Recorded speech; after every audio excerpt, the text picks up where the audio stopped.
Hello everyone, welcome to my mini blog. তো দিনটা ছিল দশহরা, মানে গঙ্গা পুজোর দিন। তো গঙ্গা পুজোর দিন আমাদের কাটোয়ার গঙ্গার ঘাটে গঙ্গা আরতির আয়োজন করা হয়েছিল।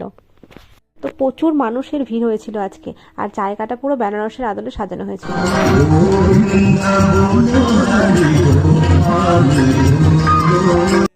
আর যারা গঙ্গা আরতি করছে তারা কিন্তু বেনারসের আস্তিঘাট থেকে এসেছিলেন।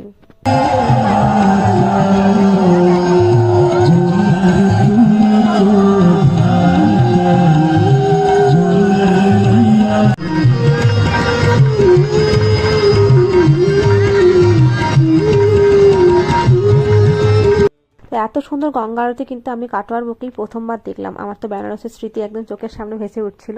তো প্রত্যেক বছর বছর যদি এরকম গঙ্গা আরতি হয়, খুবই ভালো হয়। আর গঙ্গা আরতি শেষে কিন্তু খেয়ে নিলাম 1 কাপ চা। তো আজকে সন্ধ্যাটা একদম অন্যরকম কাটলো।